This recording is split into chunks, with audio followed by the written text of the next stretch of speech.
Shalom, puji nama Tuhan. Saat ini saya berada di daerah di desa, bukan ya, desa Manembo. Kalau dari kota Mubagu lalu masuk lagi dan disebut desa Popo, lalu naik lagi itu desa Manembo.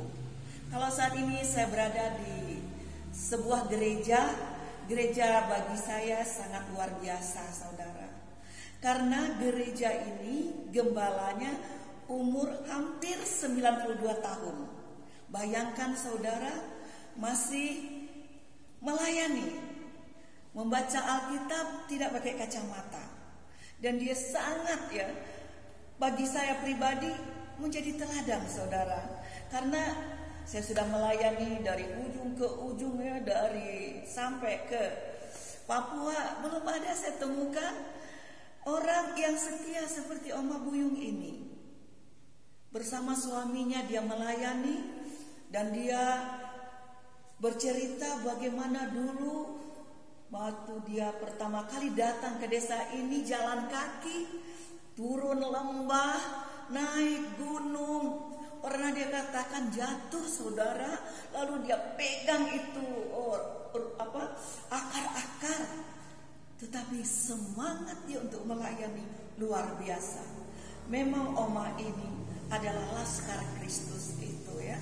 Seorang prajurit itu tidak mementingkan lagi kepentingan dirinya sendiri. Dia fokus hanya untuk mengambil hati, menyenangkan komandannya. Komandan kita adalah Yesus Kristus. Oma memiliki panglima yang luar biasa. Dia sebagai prajurit, sebagai Laskar Kristus, dia sudah buktikan. Saudara bisa menyaksikan bagaimana gereja ini sekarang sungguh luar biasa. Hampir 400 jiwa, saudara. Itu Oma setia. Dia punya pengerja dari dahulu punya. Tapi dia tidak pernah mengizinkan pengerjanya mencuci pakaian, setrika pakaiannya sampai hari ini, saudara. Dan dalam kesederhanaannya dia mendengar firman Tuhan dan dia melakukan. Saudara, kalau saudara sekolah, saudara juga mendengar guru, dosen mengajar saudara, sehingga saudara bisa mendapat gelar. Oma tidak punya gelar, tetapi Oma mendengar apa yang Tuhan firmankan, dan Oma melakukan apa yang Tuhan perintahkan. Dan saudara tahu, boleh saudara bersanding dengan Oma ini yang para gelar-gelar itu untuk kesetiaan, untuk ketaatan. Bagi saya Oma is the best. Karena Oma hidupnya benar hanya untuk Tuhan, sederhana, tidak punya gelar, tetapi saya terlalu yakin dia bernilai di mata Tuhan. Karena saudara bukan menjadi pendengar saja kata Tuhan, tapi justru harus menjadi pelaku. Oma mendengar dan melakukan. Ketika dia melakukan, Tuhan turut bekerja, Tuhan bertindak. Dan kita bisa menyaksikan sekarang gereja Oma ini, saudara, sungguh luar biasa.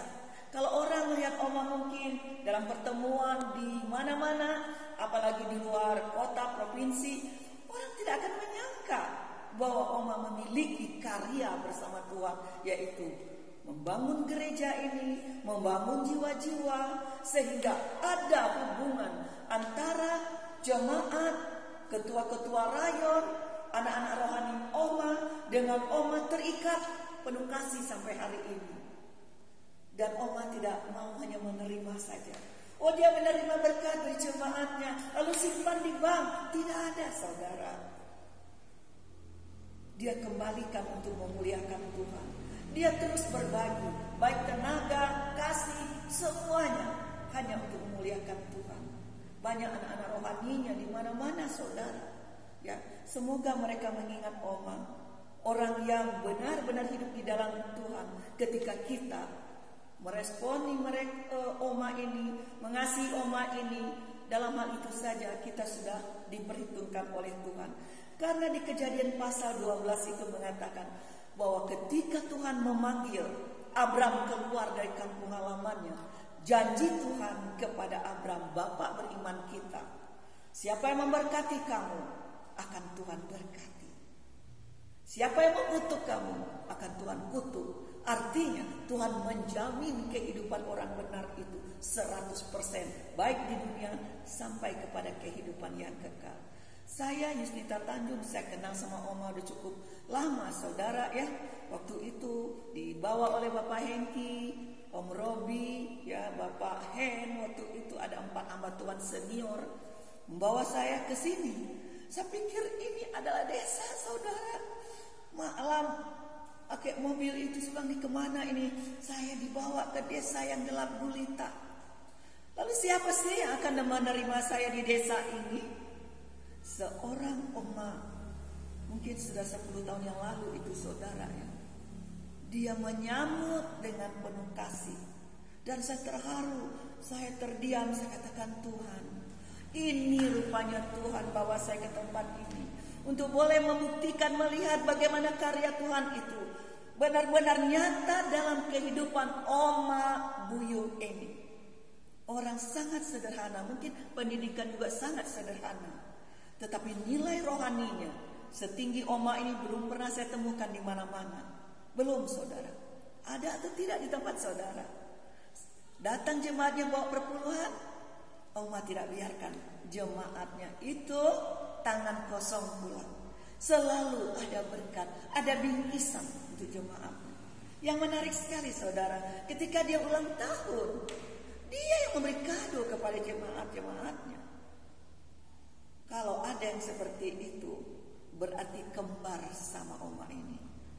Semoga saya menemukan orang yang seperti itu. Kenapa saya jauh-jauh dari Cibinong, saudara? Aduh, pegel-pegel badan kalau kesini sekarang. Apalagi saya juga udah umur, udah Oma juga saya. Tapi Oma ini ketika suaranya memanggil saya tidak bisa menahan. Saya tidak bisa menolak, saudara. Karena kalau saya menolak Oma ini, berarti saya menolak panggilan Tuhan. Dalam kesederhanaannya, kasihnya tak ternilai bagi saya. Saya sering memperhatikan setiap saya datang ke sini, bagaimana dia mempedulikan orang lebih dari dirinya, saudara. Makan, semua makan, sementara dia belum makan. Saudara tahu apa yang dia makan? Hanya sambal tok kadang-kadang, saudara. Dengan sayur sedikit. Oma bertahan. Pagi jam 4:30 sudah duduk berdoa. Dia katakan, dia mendoakan. Terlebih Tante Ivon Awi, dia doakan setiap pagi. Ini Bapak Yani beserta istrinya ya, yang dia ingat bahwa Bapak Yani membawa dia, memberi tiket untuk dia ke Israel. Ingat dia saja seorang. Dan saya menjadikan Oma ini mentor saya, saudara. Secara rohani mungkin ya, orang hanya melihat sebelah mata. Tetapi saya lihat dengan mata hati saya bahwa Oma bernilai mulia di hadapan Tuhan. Karena di dalam berkat yang melimpah, dia tetap hidup dalam kesederhanaan. Dia tidak mau menikmati berkat-berkat itu untuk mengenyangkan dagingnya. Semua dia kembalikan untuk memuliakan Tuhan. Ingat, saudara, kalau ada yang menyakiti Oma, ada menzolimi Oma, akan berhadapan langsung dengan Tuhan. Karena Oma adalah biji mata Tuhan. Ya, kita lihat ini gereja Oma begitu luar biasa ya. Coba saudara lihat pohon Natalnya saja. Barangkali saya saja tidak sanggup beli ya. Lihat mimbarnya, semuanya sungguh luar biasa. Belum lagi pastorinya. Dan saya percaya Bapak Ibu yang dikasih oleh Tuhan, apa yang saya sampaikan ini adalah fakta. Saudara boleh datang ke tempat ini dan saudara buktikan seorang Oma Buyung hidup dalam kesederhanaan, tetapi bagi saya dia adalah orang termulia di hadapan Tuhan. Tuhan Yesus memberkati.